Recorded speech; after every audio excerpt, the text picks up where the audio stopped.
ਰਾਮ ਨੂੰ ਮਿਲਾਉਣ ਦੇ ਜਿਹੜੇ ਮਦਦਗਾਰ ਨੇ, ਸੰਤ ਲੋਕ ਸਹਾਇਕ ਨੇ, ਬਸ ਉਹਨਾਂ ਨੇ ਬਖਸ਼ਿਸ਼ ਕੀਤੀ, ਉਹਨਾਂ ਨੇ ਰਹਿਮਤ ਕੀਤੀ, ਉਹਨਾਂ ਨੇ ਮਿਲਾ ਦਿੱਤਾ, ਕਿਉਂਕਿ ਉਹਨਾਂ ਦੀ ਸੰਗਤ ਵਿੱਚ ਰਾਮ ਯਾਦ ਆ ਗਿਆ, ਉਹਨਾਂ ਦੇ ਕੋਲ ਬੈਠ ਕੇ ਈਸ਼ਵਰ ਯਾਦ ਆ ਗਿਆ।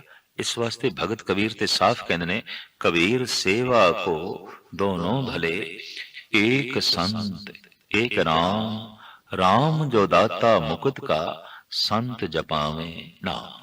ਇਹ ਠੀਕ ਹੈ ਕਿ ਮੁਕਤੀ ਪ੍ਰਮਾਤਮਾ ਦੇ ਹੱਥ ਵਿੱਚ ਹੈ, ਹੋਰ ਕਿਸੇ ਨੇ ਵੀ ਨਹੀਂ ਦੇਣੀ। ਦਾਤੇ ਦਾਤ ਰਖੀ ਹੱਥ ਆਪਣੇ, ਜਿਸ ਭਾਵੇ ਤਿਸ ਦੇ।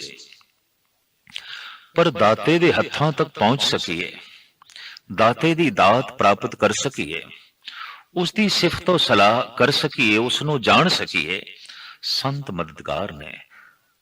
ਪ੍ਰਥਮ ਮਨੁੱਖ ਦੀ ਕੋਸ਼ਿਸ਼ ਹੋਵੇ ਸਤਸੰਗ ਤੱਕ ਪਹੁੰਚਣਾ, ਗੁਰੂ ਤੱਕ ਪਹੁੰਚਣਾ।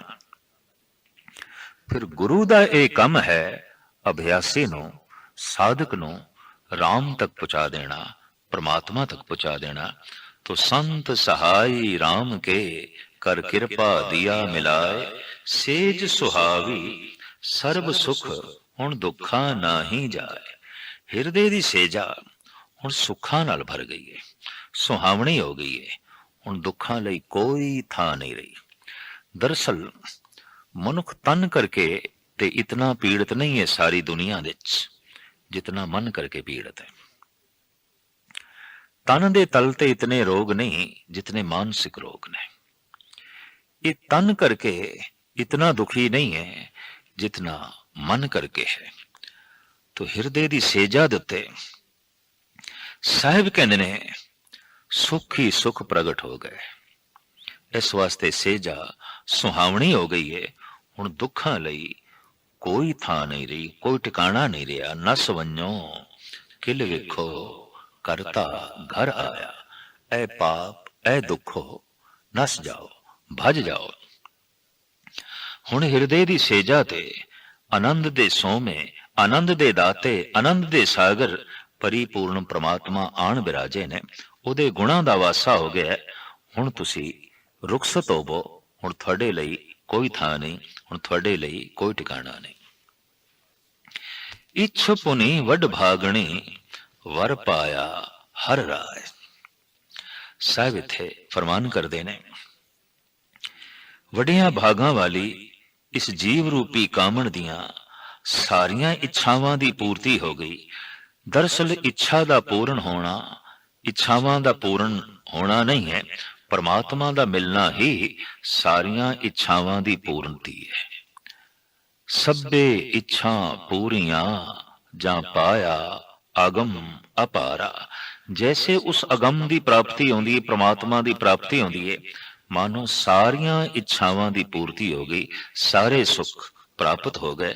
तो सतगुरु इत्थे पै फरमान करदे ने सारियां इच्छावां दी पूर्ति हो गई। वडियां भागां वाली ये जीव इस्त्री, इसनों वर दी प्राप्ति हो गई, हरि राय दी प्राप्ति हो गई। मिल सैया मंगल गावई गीत गोविंद अलालाई।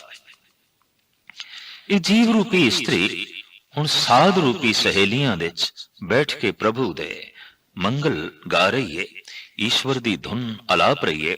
इस तरह हर वक्त ईश्वरमयी माहौल बनया होया है, ईश्वरमयी वातावरण बनया होया है। हर जेहा अवर न दिसई कोई दूजा लवे न लाए। संगत विच गीत गांदियां गांदियां एक अनुभव प्राप्त होया कि हरि जैसा होर कोई भी नहीं। चाहे कोई गुणवान है, समर्थ है, दानी है, ज्ञानी है, साधक है, सिद्ध है, पर कोई भी हरि जैसा नहीं। क्योंकि हरि तो ही सारे सिद्ध पैदा होंदे ने, साधु पैदा होंदे ने, संत पैदा होंदे ने, तीर्थ पैदा होंदे ने। सब कुछ दा दाता ते ईश्वर ही है। इस वास्ते ईश्वर जैसा होर कोई भी नहीं। हालत पलत सवारियन निहचल दितियन जाए। साहिब कहने उस परिपूर्ण परमात्मा ने लोक सुहेला कर दिता, पर लोक सुहेला कर दिता, तन भी सुखी कर दिता, मन भी सुखी कर दिता। संसार दे तल ते सहूलतां पैदा हो गई और आत्मक तल ते रूहानी आनंद की जो है प्राप्ति हो गई। लोक ते परलोक ਇਸ ਤਰੀਕੇ ਨਾਲ ਜੋ ਹੈ ਸਵਰਦਾ ਹੈ। ਸੰਸਾਰ ਦੇ ਸਹੂਲਤਾਂ ਪ੍ਰਾਪਤ ਹੋ ਜਾਣ ਤੇ ਸਹੂਲਤਾਂ ਸਾਰੀਆਂ ਧਨ ਦੇ ਆਸਰੇ ਤੇ ਖੜੀਆਂ ਨੇ। ਉਪਜੀਵਕਾ ਲਈ ਪੂਰਨ ਧਨ ਹੋਵੇ ਤੇ ਮਨ ਦੇ ਸੰਤੋਖ ਹੋਵੇ, ਲੋਕ ਸੁਹੇਲਾ ਹੋ ਗਿਆ। ਤੇ ਮਨ ਵਿੱਚ ਪ੍ਰਭੂ ਦਾ ਨਾਮ ਹੋਵੇ, ਪ੍ਰਭੂ ਚਿੰਤਨ ਹੋਵੇ ਤਾਂ ਪਰਲੋਕ ਸੁਹੇਲਾ ਹੋ ਗਿਆ। ਇਸ ਤਰ੍ਹਾਂ ਤਨ ਵੀ ਸੁਖੀ ਹੋ ਜਾਂਦਾ ਹੈ, ਮਨ ਵੀ ਸੁਖੀ ਹੋ ਜਾਂਦਾ ਹੈ। ਸਾਹਿਬ ਕਹਿੰਦੇ ਨੇ ਉਸ ਪਰਿਪੂਰਨ ਪ੍ਰਮਾਤਮਾ ਨੇ ਸਾਡਾ ਲੋਕ ਪਰਲੋਕ ਸੁਹੇਲਾ ਕਰ ਦਿੱਤਾ ਹੈ, ਸਫਲ ਕਰ ਦਿੱਤਾ ਹੈ। ਸੰਸਾਰ ਸਾਗਰ ਤੇ ਰਖਿਅਨ ਬਹੁੜ ਨਾ ਜਨਮੇ ਧਾਏ।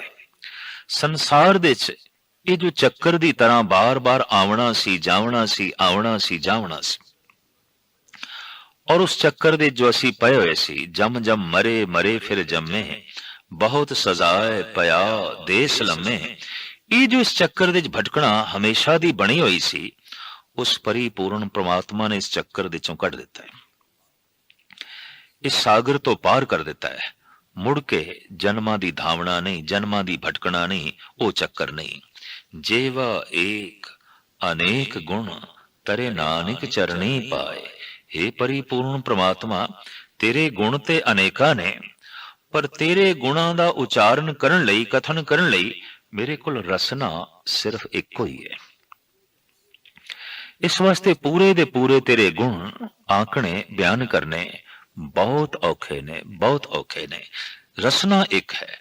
ਕਹਿੰਦੇ ਨੇ ਜਦ ਰਸਨਾ ਗਾਉਂਦਿਆਂ ਗਾਉਂਦਿਆਂ ਰਸ ਨੂੰ ਉਜਾਗਰ ਕਰ ਬੈਠਦੀ ਹੈ, ਭਾਵ ਰਸ ਨਾਲ ਭਰ ਜਾਂਦੀ ਹੈ, ਤਾਂ ਉਸ ਦੇ ਅੰਦਰ ਇੱਕ ਲੋਭ ਪੈਦਾ ਹੁੰਦਾ ਹੈ, ਹੋਰ ਗਾਵਾਂ, ਹੋਰ ਗਾਵਾਂ, ਹੋਰ ਗੁਣਾਂ ਦਾ ਉਚਾਰਨ ਕਰਾਂ। ਔਰ ਉੱਥੇ ਅਭਿਆਸੀ ਦੇ ਮਨ ਵਿੱਚ ਇਹ ਖਿਆਲ ਵੀ ਪੈਦਾ ਹੋ ਜਾਏ, ਕਾਸ਼ ਕਿਧਰੇ ਕਰੋੜਾਂ ਜ਼ਬਾਨਾਂ ਮੇਰੇ ਕੋਲ ਹੁੰਦੀਆਂ ਤੇ ਪ੍ਰਭੂ ਦੇ ਮੈਂ ਗੀਤ ਗਾਉਂਦਾ, ਕਿਧਰੇ ਕਰੋੜਾਂ ਮੇਰੇ ਕੋਲ ਕੰਨ ਹੁੰਦੇ ਤੇ ਮੈਂ ਕਰੋੜਾਂ ਕੰਨਾਂ ਨਾਲ ਉਸ ਦੀ ਉਸਤਤੀ ਸੁਣਦਾ। ਕੋਟ ਕਰਨ ਦੀ ਜੇ ਪ੍ਰਭ ਸੁਆਮੀ, ਹਰ ਜਸ ਸੁਣੀਏ ਅਬਨਾਸੀ ਰਾਮ। ਤੋ ਇਸ ਤਰ੍ਹਾਂ ਅਭਿਆਸੀ ਦੇ ਮਨ ਵਿੱਚ ਇੱਕ ਲਾਲਸਾ ਪੈਦਾ ਹੁੰਦੀ ਹੈ, हे ਪ੍ਰਭੂ ਅਨੰਤ ਗੁਣਾਂ ਦਾ ਤੂੰ ਮਾਲਕ ਹੈ, ਪਰ ਤੇਰੇ ਗੁਣਾਂ ਨੂੰ ਗਾਇਨ ਕਰ ਸਕਾਂ ਮੇਰੇ ਕੋਲ ਕੇਵਲ ਇੱਕੋ ਹੀ ਰਸਨਾ ਹੈ। ਇੱਕ ਜ਼ਬਾਨ ਨਾਲ ਤੇਰੇ ਅਨੰਤ ਗੁਣਾਂ ਨੂੰ ਮੈਂ ਕਿਵੇਂ ਗਾਵਾਂ, ਕਿਵੇਂ ਪ੍ਰਗਟ ਕਰਾਂ। ਫਿਰ ਵੀ ਸਾਹਿਬ ਕਹਿੰਦੇ ਨੇ ਇੱਕ ਰਸਨਾ ਨਾਲ ਗਾਉਂਦਿਆਂ ਗਾਉਂਦਿਆਂ ਚਿੱਤ ਤੇਰੇ ਚਰਨਾਂ 'ਚ ਜੁੜਿਆ। ਇਸ ਤਰੀਕੇ ਨਾਲ ਅਸੀਂ ਸੰਸਾਰ ਸਾਗਰ ਤੋਂ ਪਾਰ ਹੋ ਗਏ, ਉਤਰ ਗਏ। ਫਲਗੁਣ ਨਿਤ ਸਾਹ ਲਾਈਏ, ਜਿਸ ਨੂੰ ਦਿਲ ਨਾ ਤਮਾਏ। ਫਲਗੁਣ ਦੇ ਮਹੀਨੇ ਦਾ ਉਪਦੇਸ਼ ਸਾਹਿਬ ਕਰਦੇ ਨੇ, ਉਸ ਦੀ ਸਿਫਤੋ ਸਲਾਹ ਕਰੋ ਜੋ ਦੇ ਕੇ ਰੰਚਕ ਮਾਤਰ ਵੀ ਤਮਾ ਨਹੀਂ ਰੱਖਦਾ, ਤਿਲ ਜਿਤਨੀ ਵੀ ਜੋ ਹੈ ਤਮਾ ਨਹੀਂ ਕਰਦਾ। ਉਸ ਦੀ ਸਿਫਤੋ ਸਲਾਹ ਕਰੋ, ਉਸ ਦੇ ਗੀਤ ਗਾਇਨ ਕਰੋ, ਝੋਲੀਆਂ ਹਰ ਤਰੀਕੇ ਨਾਲ ਭਰ ਦੇਵੇ ਤੇ ਜਤਾਉਣ ਦੀ ਕੋਸ਼ਿਸ਼ ਵੀ ਨਾ ਕਰੇ।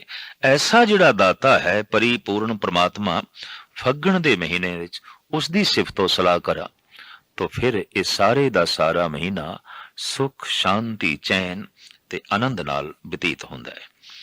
12 ਮਾਹ ਇੱਥੇ ਸਮਾਪਤ ਹੋਇਆ ਤੇ 12 ਮਾਹ ਦਾ ਉਪਸੰਹਾਰ, ਵਾਸਤਵਿਕ ਤੱਤ ਨਿਚੋੜ ਇਸ ਸ਼ਬਦ ਦੇ ਚ, ਅਖੀਰਲੇ ਸ਼ਬਦ ਦੇ ਚ ਧੰਨ ਗੁਰੂ ਅਰਜਨ ਦੇਵ ਜੀ ਮਹਾਰਾਜ ਇਸ ਤਰ੍ਹਾਂ ਬਿਆਨ ਕਰਦੇ ਨੇ, ਜਿਨ ਜਿਨ ਨਾਮ ਧਿਆਇਆ ਤਿਨ ਕੇ ਕਾਜ ਸਰੇ। ਜਿਸ ਜਿਸ ਨੇ ਵੀ ਪਰਮਾਤਮਾ ਦਾ ਨਾਮ ਆਰਾਧਨ ਕੀਤਾ, ਉਸ ਦੇ ਚ ਧਿਆਨ ਜੋੜਿਆ, ਉਹਨਾਂ ਦੇ ਕੰਮ ਸਿਰੇ ਚੜੇ। ਦਰਅਸਲ ਮੁੱਖ ਗੱਲ ਪਰਮਾਤਮਾ ਦੀ ਹੈ, ਨਾ ਕਿਸੇ ਗ੍ਰਹਿ ਦੀ, ਨਾ ਕਿਸੇ ਨਛੱਤਰ ਦੀ, ਨਾ ਕਿਸੇ ਜੋ ਹੈ ਉਪਗ੍ਰਹਿ ਦੀ। ਆਦਿ ਕਾਲ ਤੋਂ ਐਸਾ ਖਿਆਲ ਚਲਿਆ ਆ ਰਿਹਾ ਹੈ, ਇਸ ਗ੍ਰਹਿ ਦੀ ਪੂਜਾ, ਉਸ ਗ੍ਰਹਿ ਦੀ ਪੂਜਾ, ਇਹ ਗ੍ਰਹਿ ਚੰਗਾ ਹੈ, ਉਹ ਗ੍ਰਹਿ ਮਾੜਾ ਹੈ, ਇਸ ਦਾ ਚੰਗਾ ਅਸਰ ਹੈ, ਉਸ ਦਾ ਮਾੜਾ ਅਸਰ ਹੈ। ਸਾਹਿਬ ਕਹਿੰਦੇ ਨੇ ਐਸਾ ਕੁਝ ਵੀ ਨਹੀਂ ਹੈ, ਸਭ ਕੁਝ ਪ੍ਰਮਾਤਮਾ ਤੋਂ ਹੈ, ਸਭ ਕੁਝ ਈਸ਼ਵਰ ਤੋਂ ਹੈ। ਇਸ ਵਾਸਤੇ ਜਿਨ੍ਹਾਂ ਨੇ ਵੀ ਪ੍ਰਮਾਤਮਾ ਦਾ ਨਾਮ ਜਪਿਆ, ਉਹਨਾਂ ਦੇ ਕਾਰਜ ਸਿਰੇ ਚੜੇ ਔਰ ਉਹਨਾਂ ਨੂੰ ਅਧਿਆਤਮਿਕ ਆਨੰਦ ਦੀ ਪ੍ਰਾਪਤੀ ਹੋਈ। ਹਰ ਗੁਰੂ ਪੂਰਾ ਆਰਾਧਿਆ, ਦਰਗੇ ਸੱਚ ਖਰੇ। ਜਿਨ੍ਹਾਂ ਨੇ ਪੂਰਨ ਗੁਰੂ ਦੀ ਆਰਾਧਨਾ ਕੀਤੀ, ਉਹ ਦਰਗਾਹ ਦੇ ਵਿੱਚ ਖੜੇ ਹੋ ਗਏ, ਭਾਵ ਸੁੱਚੇ ਸਾਬਤ ਹੋਏ। ਉਹਨਾਂ ਦੇ ਵਿੱਚ ਕੋਈ ਖੋਟ ਨਹੀਂ ਸੀ, ਉਹਨਾਂ ਦੇ ਤੇ ਕੋਈ ਇਲਜ਼ਾਮ ਆਇਦ ਨਾ ਹੋਇਆ।